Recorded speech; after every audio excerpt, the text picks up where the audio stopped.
Hello there, it's Mr. Ferguson again, and we're going to look at the two methods for subtracting. So again, like we did with the addition methods, I'm going to show you the expanded method and the compact method side by side, so we could compare the two, because we do the same method for the same numbers, for the same sort of answer. So the first one, the expanded method, like we did before, we're going to make sure that we line up our columns first of all, and we're going to put hundreds here, tens there. If children do struggle with laying this out, then sometimes we'll give them a grid. You can give them something where you've just done that part for them, so they can then put their hundreds underneath each column. And I like to put the little lines, a bit like a little roof for their numbers. And then over here in the compact, we're going to label our columns. You don't need to label the columns either, but it just helps them to know where things go and make sure they're lined up nice and correctly when we start putting our numbers in the right place. So we're going to start by partitioning the first number, our bigger number, 836. And again, it's really helpful to get the children to say that number out loud. 836. If you say it, then you're partitioning it by saying it. 8. How many hundreds have we got? 830 and a 6. With compact method, one bonus is we don't have to partition it. We write it down as it is, 836. And then just underneath, we're going to put our subtraction symbol, and again we say it out loud, 572. So we've got 500s, we've got a 70 and a 2. So saying the number out loud helps us to partition it, and then in our compact method we've got a 5, 7, 2.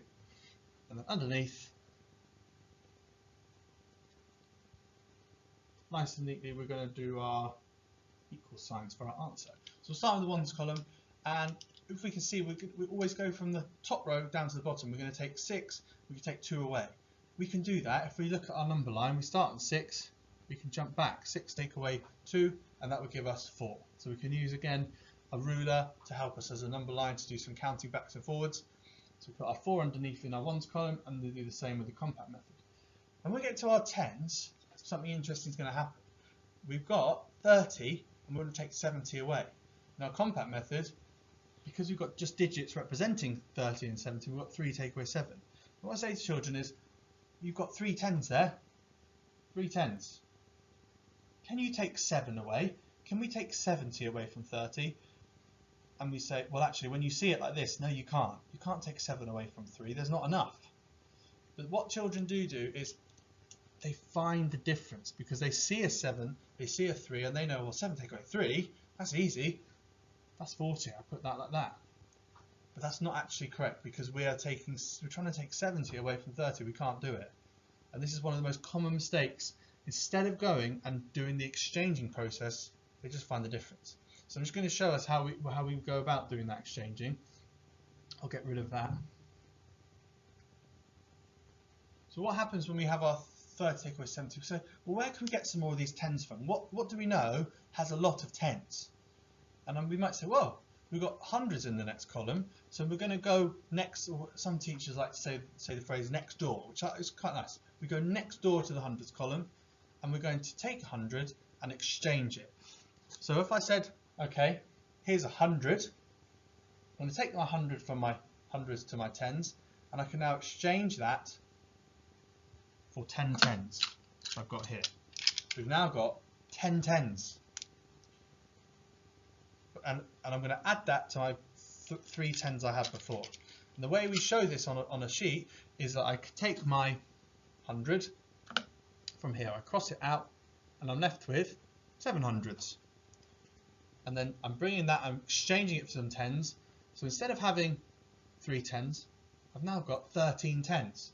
So I'm doing the same over here. Taking 100 away, I've now got 13 tens. Now I say, okay, can we take 7 tens away? If I go to my number line, I can start on 13, and I can jump back. 1, 2, 3, 4, 5, 6, 7. And again, we can take them away physically.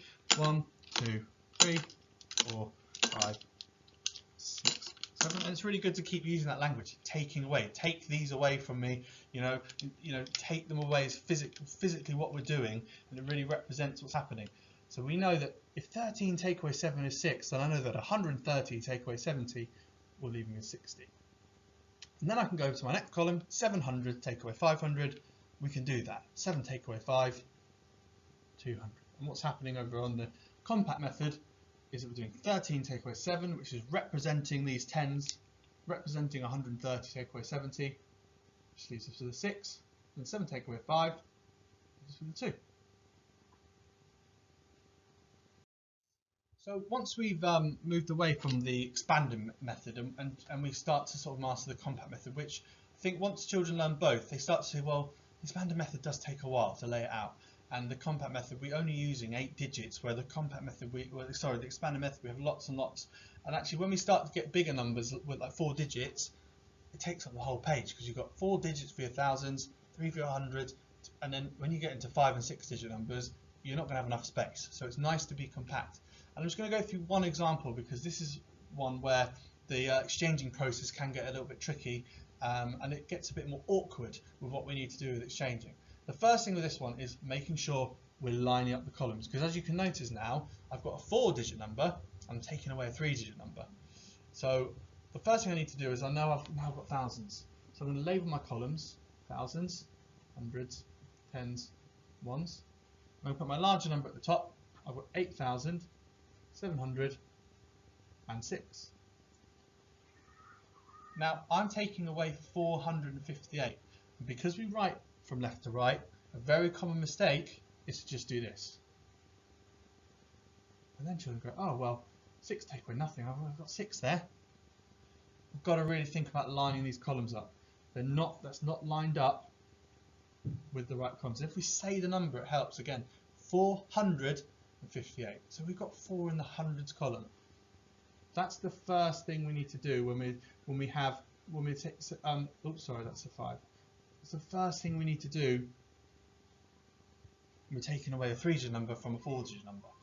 So now I've got my numbers nicely lined up, put my subtraction symbol there, my nice equal sign, I'm ready to start. So I'm just double checking I've lined the columns up properly. So I'm going to start with the ones, and you can see already I've got 6 ones, I want to take 8 away. Can't quite do that. I've got 6, I can't take 8 from that. What we normally do is we go to the tens column, we take a 10, exchange it for some ones. But we can't, there aren't any tens at all in there. So what we need to do is then, where do we get some tens from? We go over to the hundreds column. So I'm going to take 100, so it's going to be 6. I'm going to give it to my tens. I've now got 10 tens. 100, same as 10 tens. What I can now do is cross that out, leave myself with 9 tens, and then give my ones column 10 ones. So it's a kind of a complex process. We have to go across 2 columns, exchange, and then go back down the other way. So there's quite a lot to think about. But once I've done this, I can now start thinking about just subtracting. And again, be careful with my miscalculations. I'll use my number line to help me with this one. 16 take away 8. 1, 2, 3, 4, 5, 6, 7, 8. End up with 8. Hopefully children might spot that, oh, 8's half of 16, 8 and 8 makes 16, and we know our number facts. Now I go to my tens. Well, I've already done the job of exchanging. I've got 9 tens now and take 5 tens away. 1, 2, 5, 4 in my tens column. I've got my hundreds column, 6 hundreds, take away 4 hundreds, leaves me with 2 hundreds. And now in my thousands, I've got 8,000. I'm not taking any thousands away, so it leaves me with 8,000. And what we can do just to check that, like we've done with addition, but is the inverse. So we go back this way. 8 add 8 is 16. Yep. 4 add 5 is 9. Yes. 2 and 4 is 6. 8 and nothing is 8. So it's a good way of checking. Now, that is where the most awkward part of exchanging happens. I think lining the columns up is really important, and also just making sure we're wary that we're going to probably have to exchange at some point if we're doing this written method for subtraction. Once children have mastered the exchanging bit, I don't think it really matters how many digits we have, because it becomes so automatic. Oh, can't do that. Next column, cross that out, exchange. The exchanging process is the trickiest part of this, and once they've got their head around it, you'll be happy. I hope that's helped you with understanding the combat method for subtraction.